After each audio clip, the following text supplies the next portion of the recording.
Hello and welcome to Jeet stories. आप लोग लिख रहे हैं, बड़ा अच्छा लग रहा है।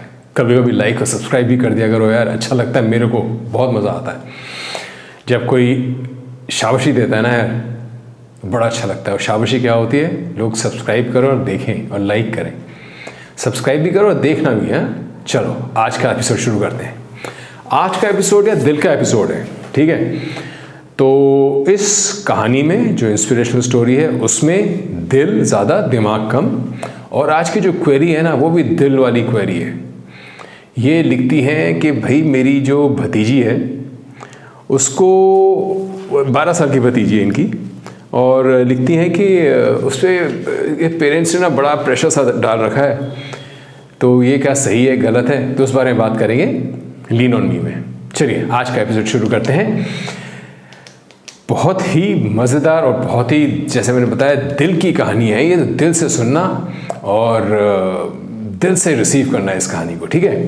तो ये कहानी है 1906 की लिखी हुई। ओ हेनरी एक बहुत ही फेमस ऑथर है अमेरिका के, थे रादर, अभी तो नहीं है। ओ हेनरी, उन्होंने 1906 में एक कहानी लिखी थी, गिफ्ट ऑफ मैगी। मैंने ये कहानी पढ़ी थी शायद 7th या 8th में, मुझे याद नहीं कब पढ़ी थी एग्जैक्टली, 7th में या 8th में था तो मैं तो। और ये कहानी मेरे दिमाग में ऐसी बस गई थी, छोटे तो थे ही, हम बच्चे थे, और कहानी ऐसी बस गई थी कि आज तक वो कहानी बसी हुई है। तो मैंने बड़ी मुश्किल से कहीं से ढूंढ के निकाली कहानी और फिर से पढ़ी कहानी, और मैं आप लोगों के साथ शेयर करना चाहता हूँ ये कहानी। और जैसे मैंने कहा, दिल से सुनना ये कहानी बड़ा अच्छा लगेगा, बड़ी लविंग स्टोरी है यार। और इसमें जो दो कैरेक्टर्स हैं वो एक मैरिड कपल है, जिम हस्बैंड, डेला वाइफ। लविंग कपल है, कोई बच्चे नहीं है, न्यूयॉर्क में रहते हैं ये लोग। और क्रिसमस आने वाली है, इनफैक्ट क्रिसमस 2 दिन बाद क्रिसमस है, और दोनों को एक दूसरे को गिफ्ट देना है। तो कैसे मैनेज करते हैं ये लोग। तो डेला ने क्रिसमस से 2 दिन पहले देखा, कुछ पैसे बचा रही थी डेला अपने महीने के खर्चे में से। तो डेला ने क्रिसमस से 2 दिन पहले देखा, उसके पास था $1.87, $1.87, और गिफ्ट कुछ उस पैसे में आ नहीं रहा था, बड़ी परेशान। जिम का बड़ा हार्ड टाइम चल रहा था, उसकी सैलरी $30 से घटा के $20 कर दी गई थी, जिसमें कि उसका खर्चा और किराया ही बड़ी मुश्किल से निकल पाता था, बाकी तो कुछ सवाल ही नहीं पैदा होता। जिम को एक घड़ी उसके फादर ने दी थी। जैसे होता है ना, हर एक इंसान के पास कोई ऐसी चीज़ होती है जिसका उसका इमोशनल अटैचमेंट होता है, चाहे वो जितना मर्जी प्रैक्टिकल आदमी हो, कुछ ना कुछ ऐसा होता है, छोटी मोटी बड़ी चीज़, कुछ ऐसी होती है चीज़ जिसको इमोशनल अटैचमेंट उससे हो जाता है, उसको उस ऑब्जेक्ट से। तो इसको ना उस घड़ी से इमोशनल अटैचमेंट था। पॉकेट वॉच थी, गोल्ड पॉकेट वॉच, जो उसके फादर ने जिम को दी थी। और डेला का क्राउन था उसके बाल, लॉन्ग फ्लोइंग हेयर, सब उसके बालों की बहुत तारीफ करते थे। उसको भी अपने बालों से बहुत ज़्यादा प्यार था। तो अब डेला वॉज नॉट श्योर कि क्या गिफ्ट दिया जाए जिम को क्रिसमस में। तो डेला एक सामने ही उसके, जहाँ वो रहती थी, उसके घर के नीचे अक्रॉस द रोड एक बार्बर शॉप थी, और वो जो दुकान की ओनर थी वो उससे कई बार कह चुकी थी, आपके इतने लंबे सुंदर बाल हैं, आप चाहो तो हमें बेच दो। आपको पता होगा शायद बाल बिकते और खरीदे जा सकते हैं, अगर आपके लंबे लॉन्ग फ्लोइंग हेयर है तो बेच सकते हैं, आज भी शायद बिकते हैं बाल। तो डेला के पास एक ओपन ऑफर था कि भाई कभी आप चाहो, अपने बाल बेचना चाहो बेच सकती हो। लेकिन डेला को इतना लगाव था, इतना प्यार था, वो कभी नहीं बेचना चाहती थी। खैर, क्रिसमस से एक दिन पहले डेला ने डिसाइड किया मैं अपने बाल बेचूंगी।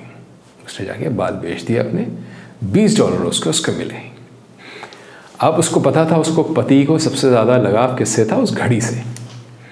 पॉकेट वॉच थी, लेकिन उसमें चेन, जैसे पॉकेट वॉच में एक चेन लगी होती है, ठीक है, उसमें चेन नहीं थी, सिर्फ एक पॉकेट वॉच थी, उसकी चेन टूट चुकी थी। तो जिम को चाहिए थी एक चेन जो कि वो अपने पॉकेट वॉच से लगा सके, जिससे वो खूबसूरत लगे और अच्छी लगे और पॉकेट में टंगी रह सके हमेशा। और डेला ने कभी जिम से मांगी थी एक सेट ऑफ हेयर क्लिप्स, बड़े अच्छे प्यारे हेयर क्लिप्स थे जो उसके बालों में बहुत ही खूबसूरत लगते। तो डेला ने अपने बाल बेचे, $20 मिले उसको उसके, और $20 के उसने जिम को एक सोने की चेन जो उसको चाहिए थी वो लेके आ गई।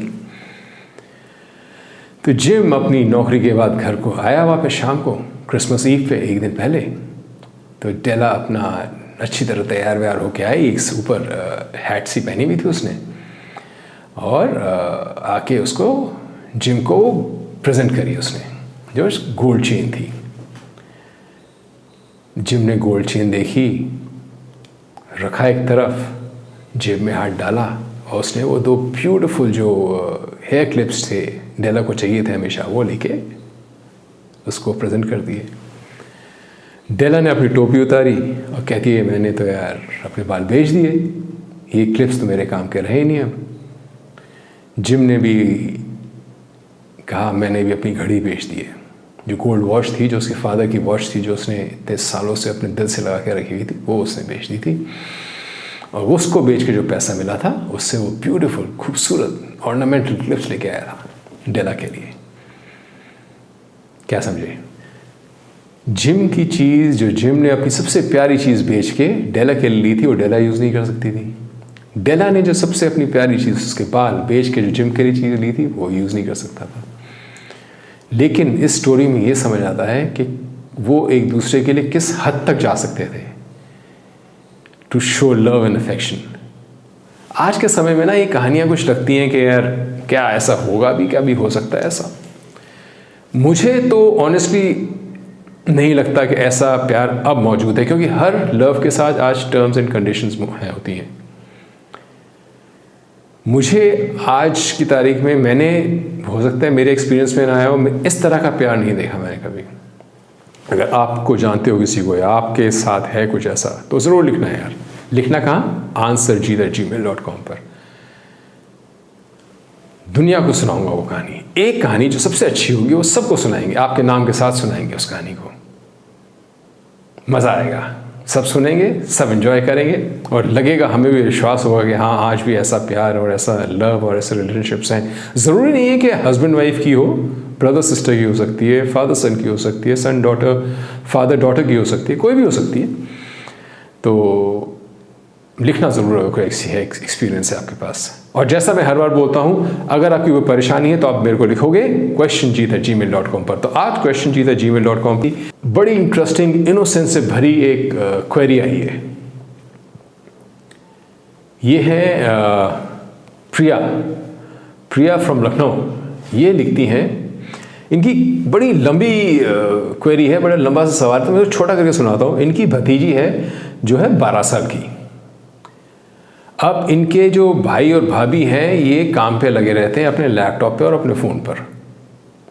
बहुत ज़्यादा टाइम अपनी बेटी को दे नहीं पाते, और प्यार बहुत करते हैं। लिखा है साफ साफ कि बहुत प्यार करते हैं दोनों अपनी बेटी से, लेकिन बहुत टाइम नहीं दे पाते, और कभी कभी बहुत ज़्यादा डांट भी देते हैं उसको, अपनी बेटी को।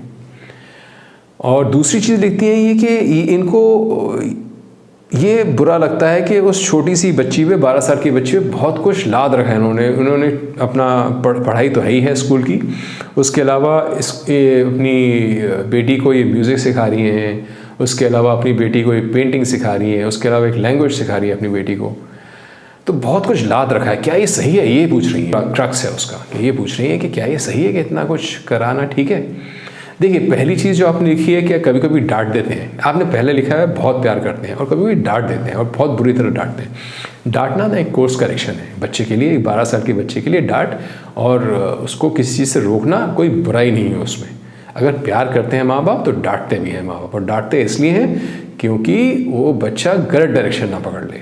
तो डांट कभी कभी ज़रूरी है, पहली चीज़। दूसरी चीज़ जो आप कह रही हैं कि बहुत कुछ करा रहे हैं इसको, यानी कि पढ़ा भी रहे हैं, उसके अलावा म्यूज़िक भी करा रहे हैं, आर्ट भी करा रहे हैं, और क्या करा रहे थे, और लैंग्वेज भी सिखा रहे हैं, तो उसमें भी कोई खर्च नहीं है। 12 साल छोटे बच्चे, मतलब 3-4 साल से लेके 12-13 साल तक के बच्चे ना बड़े एब्जॉर्बेंट होते हैं। वो उसको आप जो सिखाओगे ना फटाक से पकड़ लेते हैं। तो लैंग्वेजेस तो यूँ पकड़ते हैं बच्चे, और बाकी आर्ट्स जो सिखा रहे हैं वो भी सीखने दो भी। लेकिन एक एडवाइस है मेरी तरफ से कि उसको अगले 2-3 साल में अपनी भतीजी को और अपने भैया भाभी को ये बताना और अगले 2 साल में एक पर्टिकुलर आर्ट में डाल दें उसको। अगर जैसे ड्राइंग का शौक है, अच्छी है पेंटिंग में, तो सिर्फ पेंटिंग ही करने दो, उसको एक्सपर्ट बनने दें। ऐसा ना हो कि वो बन जाए जैक ऑफ ऑल और मास्टर ऑफ नन। तो हर चीज़ में ना घुसाएं, 1-2 साल में ग्रेजुअली उसको मूव अवे करा के एक पर्टिकुलर चीज़ में डालें, उसमें एक्सेल कराएं। अभी जो कर रहे हैं करने दो, कोई दिक्कत नहीं। मुझे लगता है आपकी उम्र बहुत ज़्यादा नहीं है, आपने ऐसी क्वेरी डाली है, आपने अपनी उम्र नहीं लिखी, बट करने दो, जो है ठीक चल रहा है, अभी कोई दिक्कत नहीं है। एक मेरी तरफ से सजेशन और है कि ये लड़की जैसा आपने लिखा है इसमें दिल की बहुत अच्छी है और बड़ी हेल्पफुल है और सबसे दोस्ती कर लेती है।